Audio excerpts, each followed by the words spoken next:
is Encore. Cool. The stories behind the songs. Thank you. Here's iHeartRadio's Miles Galloway. Well, who doesn't love a good feature track? There's something special that happens when two or more artists respect each other enough to get into the studio and hash out some music that inspires them and their respective fan bases. It's even better when the song becomes a massive hit. Now, usually when a collaboration effort's released, it's because the artists in question are undeniably hot acts in their own right. Think of tracks from Maroon 5 and Cardi B, Post Malone and Swae Lee, the Chainsmokers and Halsey, Rihanna and Calvin Harris, or Camila, Cabello and Shawn Mendes. Each artist's popularity helped bring the other to a whole new level. Of course, this makes sense. After all, pop music is supposed to be popular, so whether the genre mashups are a match made in heaven or even a little off the beaten path, the equation is simple. Hot artist plus hot artist equals hit, baby. But what if I told you that one of the biggest collab tracks in Billboard history and first of the millennium was made by an old school guitarist who hadn't released a hit single in over 15 years? And an alt pop soft rocker who had never actually released music outside of the comforts of his admittedly quite popular band.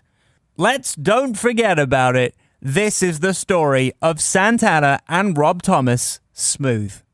While I haven't actually done the math here, I'd be willing to bet this is the first song we've covered on Encore by an artist born in the 1940s. Hell, even U2's Bono was born in 1960. But that's not the case anymore, because our story begins with one Carlos Santana, the Mexican-born American guitarist that rose to prominence in the late 1960s and early 1970s by adding Latin jazz fusion to the psychedelic rock sounds that were incredibly popular in that era. Carlos Santana and his band, simply shortened to Santana's, biggest hits of the time included 1969's top 40 hit Evil Ways, his 1970 interpolation of Fleetwood Mac's Black Magic Woman that would rocket to number 4 on the Billboard Hot 100. Shout out to Guitar Hero 3 for making that an insufferably overplayed track at every university pre-drink I ever went to. I wonder why no girls ever came by. And 1971's Oi Como Va, a cover of a 60s cha-cha-cha song that kept the danceability factor but added a virtuosic guitar element with multiple guitar solos that paid homage to blues rock of eras past. Now, if you haven't heard any of these songs, I don't blame you. After all, we're talking about songs that are nearly 60 years old. But if you want a time capsule look into what literal top 40 music was way back in the day, and break your brain in the process, I highly recommend you listen to a handful of early Santana hits, for posterity. You back yet? Okay, let's keep going. Santana's popularity in the 70s was also heavily bolstered by the group's performance at the iconic Woodstock Festival in 1969.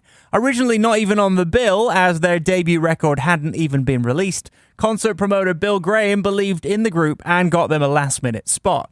While the group's entire performance gained critical acclaim, the band's 11-minute instrumental opus, Soul Sacrifice, stunned the peace and love endorsing crowd with its devil-may-care drum solos, soaring organ riffs, and of course, the breezy yet powerful guitar stylings of Carlos Santana himself. In a now iconic quote, Santana would recall being led not only by the inspiration by psychedelic music, but also by psychedelic drugs, saying, "By the time we got to Soul Sacrifice, I had come back from a pretty intense journey. Ultimately, I felt we had plugged into a whole lot of hearts at Woodstock." Or as he would tell Much More Music, anyway, being at Woodstock like that, it was a little scary, yes, because my guitar was, the neck especially, it felt like an electric snake. It wouldn't stand still, it was like, hey, it's like, I don't recommend for anybody to go in front of 500,000 people and be in that state. But they lied. They told me I was going to go on like way later. So I was like, okay, I'll do it right now, and by then I'll be cool, No, you're on right now, and I was like, oh man. Fortunately, it worked out. But it was a big door. Woodstock was a big door to walk into, and all of a sudden be right there with the Who and Jimi Hendrix and Sly Stone. It was a great, beautiful opportunity to enter the mainstream. Santana would go on to sell millions of albums in the early 70s, with second album Abraxas and third album simply called Santana 3 both becoming #1 albums on the Billboard album charts. As you might expect, the 70s continued to be good to Santana. If not quite as commercially successful, the group would go through a series of lineup changes, all while putting out consistently interesting music that balanced jazz, Latin, and blues influences with pleasing psychedelic funk grooves. By the 80s, though, success wasn't as easy to come by. Santana's 14th album, Beyond Appearances, performed poorly and took a much more generic 80s pop approach in its sound, with all the cliched synthesizers and drum machines you might be imagining. Then in 87, Santana tried to pivot again, back to the guitar-focused music that made him famous. Its hybrid 70s meets 80s style simply didn't resonate with music fans, however, with final single Veracruz fading into obscurity. The 90s looked to be resulting in more of the same from Santana, with 2 more inessential albums dropping between 1990 and 1992, after leaving his label of 22 years, Columbia Records. All in all, it was a good run, right? Music was simply different now, and Carlos Santana himself was getting tired of being told to chase hits and appeasing his record label overlords. Santana would endeavor to get out of his contract with new label Polydor Island Records by 1996, telling Island Records he had a masterpiece record still in him, but felt like Island was not the place to do it. Despite label head Chris Blackwell's best attempts, Santana was hell-bent on getting his release. And he must be a pretty good negotiator because he succeeded in doing so without having to pay the label back for his early release. Discussions with his friend and Arista Records label boss Clive Davis initially proved fruitful. Davis was, after all, the executive that had signed Santana to Columbia all those years ago. Santana also flirted with signing with the more financially lucrative EMI, even going as far as heading to the studio to start recording his comeback record before the ink had dried on a proposal contract with them. By 1997, though, Santana got cold feet and managed to get his prospective EMI contract thrown out, with the intention of joining Arista Records after all. Clive Davis welcomed Santana to his label on one condition: he had to be creatively involved in the record.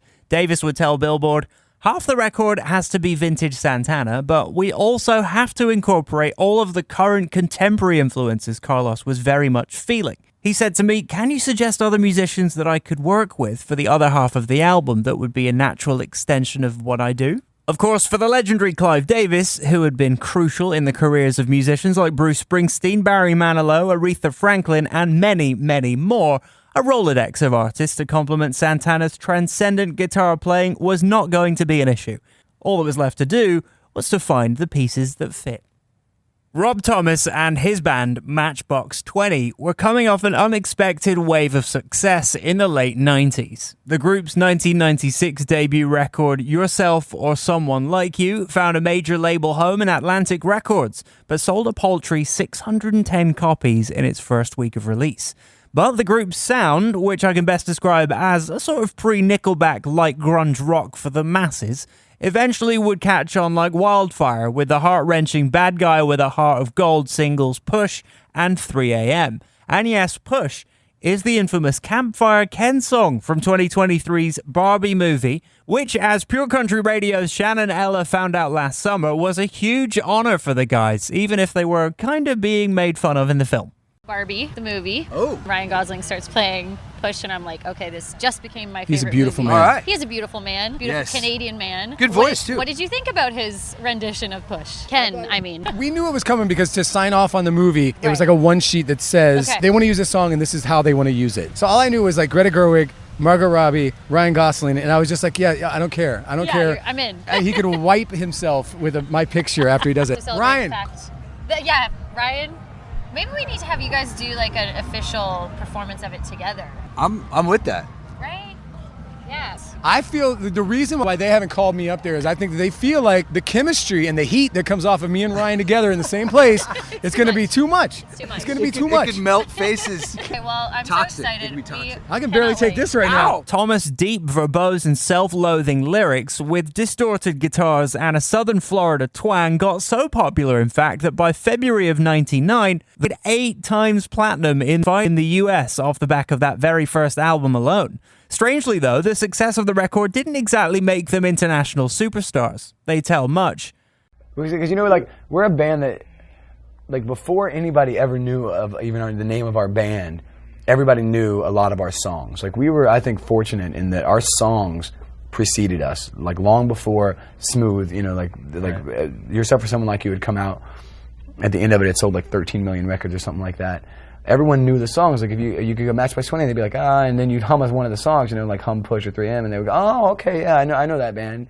And we thought that meant we won, you know, because we managed to get our songs out there. We managed to do it, you know, we weren't using our hype, we weren't using any other machine. It was just, here goes our songs, people liked them, and they kept playing them, you know. So for the longest time, we were this really popular unknown band. You know? Off the road, after a long 3-year tour, singer Rob Thomas was looking for a new creative outlet before starting the writing process all over again for MB20's sophomore album.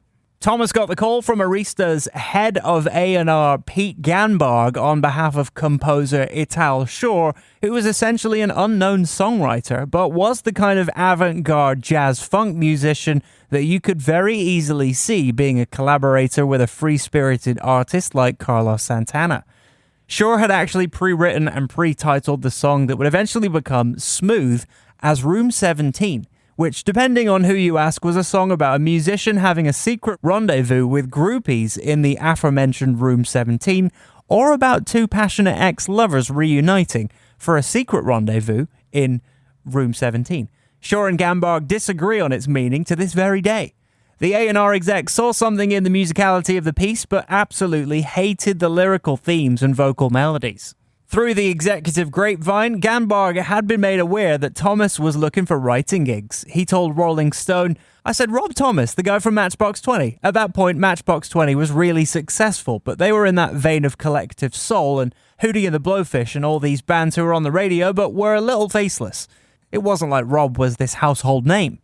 But according to Thomas, Shore was literally working on the track around the corner from where he lived. So when the call came in, they all decided there was no harm in trying their luck together.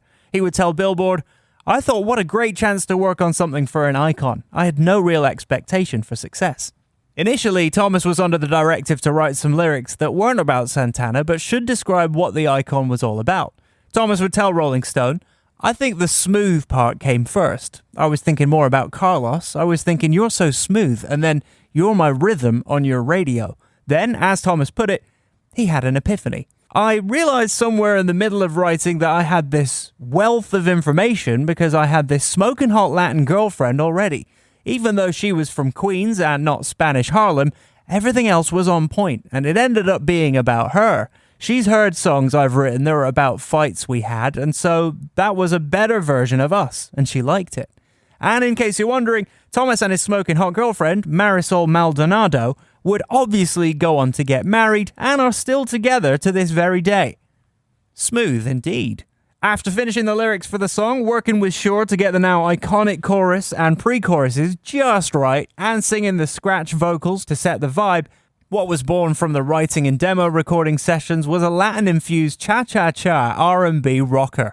The iconic song comes in super hot with welcoming theatrical drums, a steady Latin piano rhythm section, and of course, the voice of Rob Thomas, whose fish-out-of-water earnestness shines in both his lyrics and the sound of his quivering, over-enunciating vocals. Honestly, it really shouldn't have worked.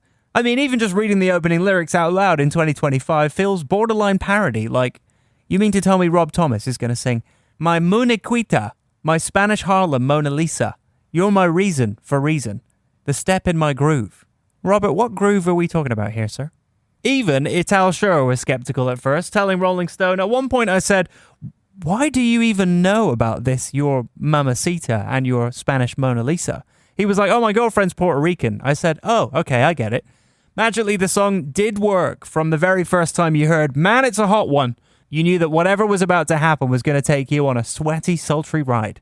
So naturally, as things often seem to go with eventual mega hits, Santana, who hadn't yet been clued into this Rob Thomas experiment, did not like the song. Despite multiple attempts to get Santana to change his mind on what Thomas, Shore and company were certain was an absolute hit, Santana wouldn't budge.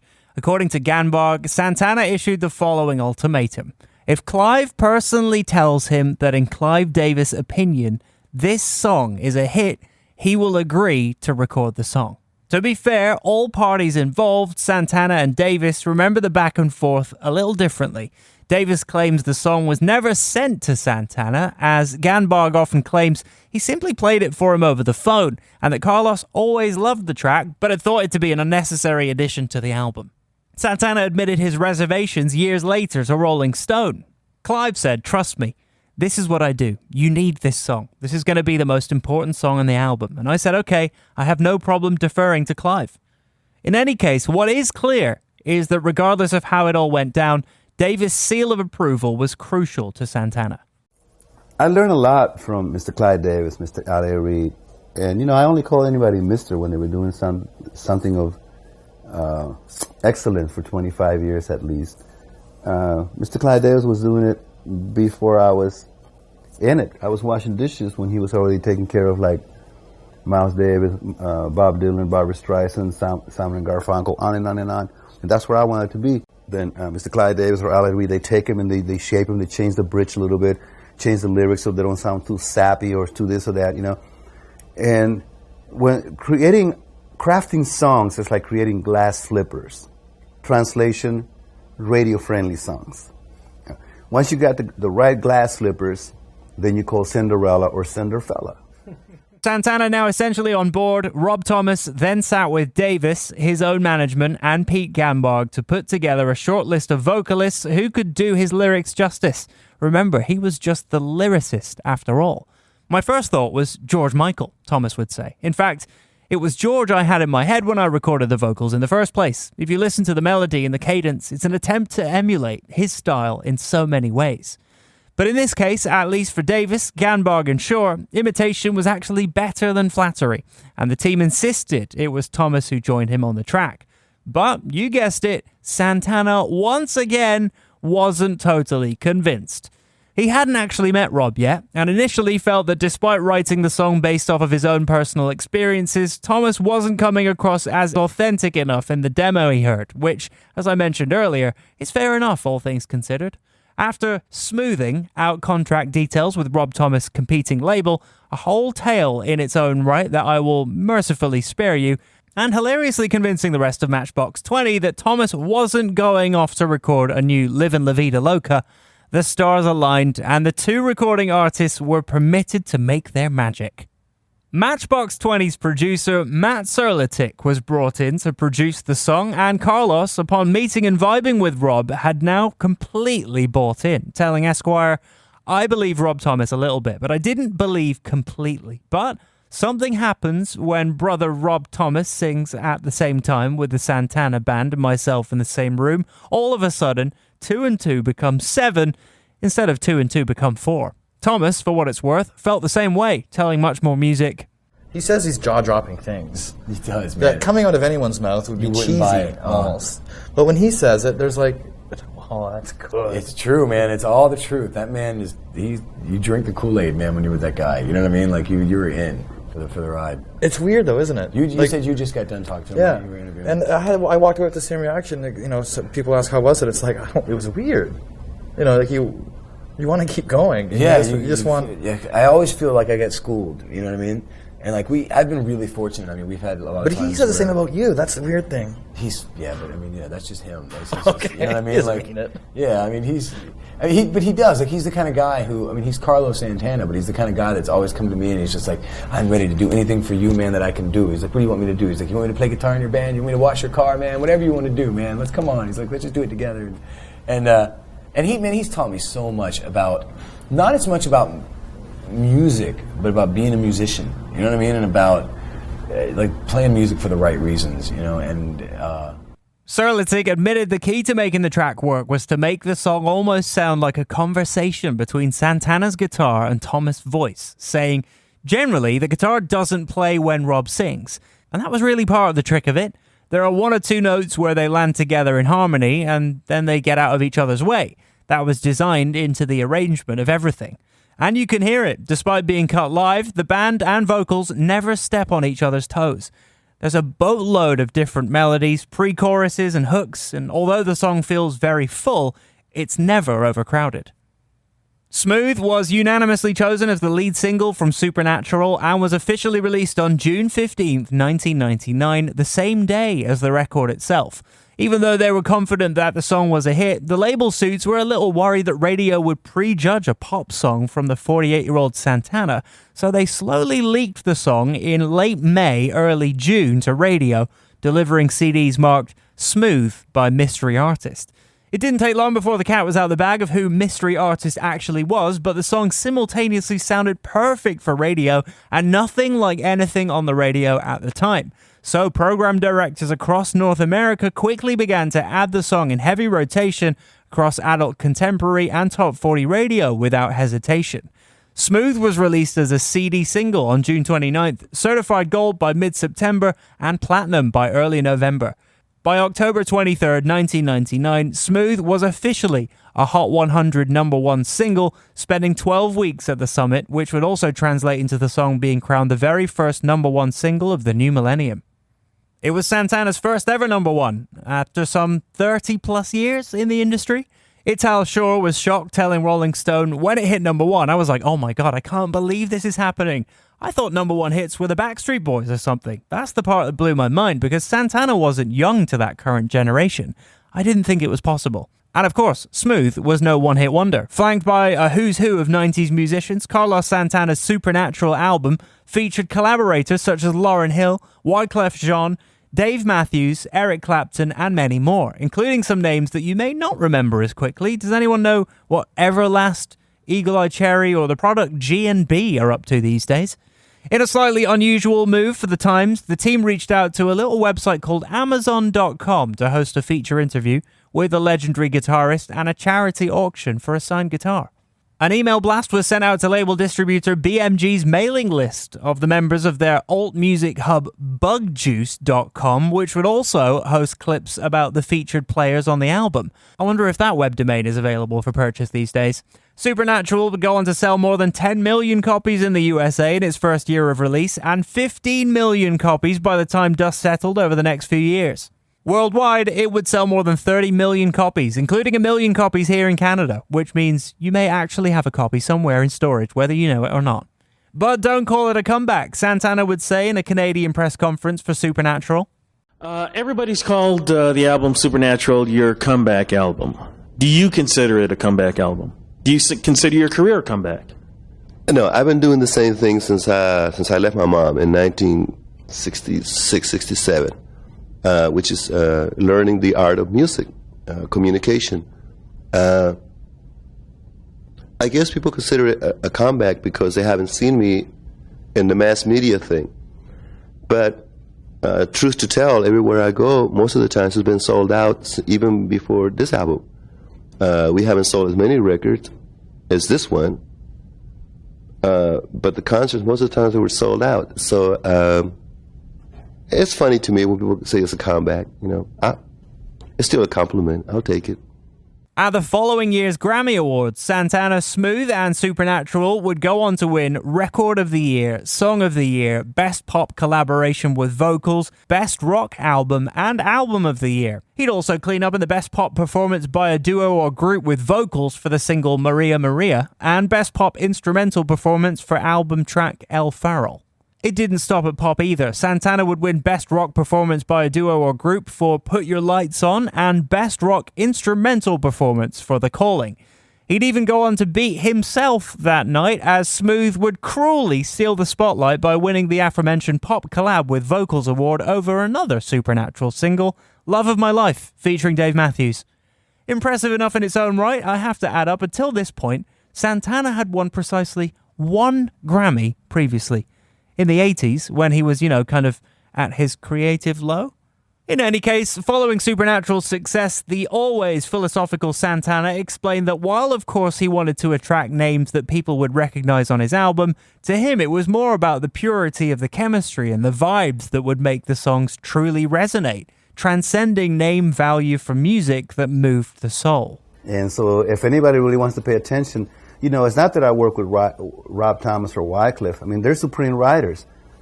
But it doesn't mean that if you put Mr. Universe and Miss Universe in bed, it don't necessarily have to click with the chemistry. So it's the song that you have to pay attention to. And Maria and Smooth, those are serious songs. You know, like Coltrane, My Favorite Things, or Miles Davis, Time After Time, Human Nature, you know. So, you know, I'm letting the kid out of the bag, but it's okay. Go work on some songs, man, you know, because songs is going to put you in the radio, not associating with me or whoever. It will help, you know, but I work with some people and the song's not happening, it ain't going to fly. It's a song. I am very grateful to all of the artists, writers, musicians, engineers, producers, lawyers, accountants, and even the bosses of Mr. Clive Davis and L.A. Reid, because I know them all by name. You know, when I go to Germany, they come and hang, and they like the music also. They're fans, you know. So at this point, it's like, it's beautiful to have emotional investment together. For Rob Thomas, the whole thing was quite frankly surreal. He was a super successful artist in his own right, still only one album in, and now his greatest accolade was a one-off solo song he almost didn't get to be on. He would tell Rolling Stone, "It moved me over from the category of the guy that sings with that band to Rob Thomas songwriter, and that was a really big thing. After that happened, I started getting calls from Mick Jagger, Willie Nelson, Travis Tritt, and Mark Anthony, just all these people who saw me as a writer and wanted to write with me. It opened up a lot of doors and started a lot of new friendships and relationships, and I almost didn't sing it." I don't know. I mean, it was a cool moment, you know. I mean, you can't try and spread that moment out anywhere else. You know, you can't try and make it mean more than it means, you know, because it was a really cool moment. It was a cool moment that Santana brought me to. You know, it was somewhere that I got to be because I was part of Santana's parade, you know, Supernatural, and in that, I mean, there was, you know, part of it, like you said, you know, you get Grammys. You can always say, well, I was at the Grammys. I played at the Grammys. I played at the Grammys with Santana. I won 3 Grammys. I won 3 Grammys with Santana. You know, like but it was all part of the same moment for me. You know, it was all part of the whole, you know, the same excitement that I had that, you know, Rob Thomas and Santana were synonymous throughout the summer. You know, you'd see our names right there together, and I was like, how cool is that? You know, and that all kind of lumped into the same moment. It was all kind of the same thing. Of course, the gift and the curse of being this relatively unknown singer on this mega hit was people started using Matchbox 20 and Rob Thomas interchangeably. I think it's weird because, like, sometimes we get 3-time Grammy-winning Matchbox 20. We get that on a lot of things. Like, somehow they mix it all up. So we're like, yeah, we got 3 Grammys. It's weirder when I call him like Grammy Davis Jr., you know, or Grammy-O. Like all these weird, that's probably... I think it was better at first. Like, I went through this, like, reverse thing where at first I got so sick of people, like, when we first started to get noticed, and I would be like on the street, hey, Matchbox, you know, or the Goo Goo Dolls, or Wallflowers, or Third Eye Blind, or like whoever they thought I was at the time. And so then I thought, you know, well, regardless, I just want to get at least so people recognize me and put it with the band. So then Smooth happened, and it was like, oh, Rob Thomas. Hey, it's Rob Thomas. It's Rob Thomas. But then it got to be, we're like, oh, I love that song. And hey, do you do anything else, you know? And people thought I was like the Indian guy with Sting. You know what I mean? That, like, I was just like Sir Carlos' sidekick. So then I would just get happy again for people to be like, hey, Matchbox. You know, I wanted it all back.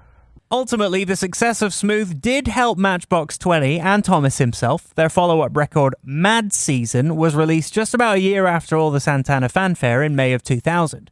It would debut at number 3 on the Billboard 200, with lead single Bent becoming a number 1 hit on the Hot 100, the only Matchbox 20 song to ever do so, no doubt thanks to that extra name brand recognition Thomas now had. In the years that followed, as with many ubiquitous mega hits, parody and memes and an overarching cultural eye roll were inevitable. Thomas himself would tell Rolling Stone, I had a conversation once with John Mayer after we wrote Daughters, and we realized that between him and I, we're going to be played at every wedding until the end of time. If you go to a wedding and there's a band, they will play a version of Smooth. Sometimes it's good, sometimes it's not so good. And just like with Nickelback's Photograph, which we covered really early on in Encore, the meme-worthy quality of Smooth is undeniable. In 2012, there was a niche Twitter account, Rob Thomas Weather, which for about a year would tweet out variations on the iconic opening lines like, man, it's a chilly one, man, it's a partly cloudy one, man, it's a muggy one, peppered in with out-of-context lines from the song that would make them seem particularly deranged. In 2013, The Onion made a parody video entitled Santana and Rob Thomas Smooth sweeps Grammy Awards for 13th year in a row. And in 2019, BuzzFeed thought they were going to pull a fast one on Rob Thomas with a viral t-shirt that simply reads, I'd rather be listening to Grammy Award-winning 1999 hit Smooth by Santana feat. Rob Thomas of Matchbox 20. this t-shirt someone made that says, I'd rather be listening to Grammy Award-winning 1999 hit Smooth by Santana featuring Rob Thomas of Matchbox 20. That's a hot one, too. That's a hot one? That's a hot one, too. Do you have that t-shirt? I don't, but my this guy, Pete, who's the head of A&R for Atlantic Records, has that mug in his office. Good.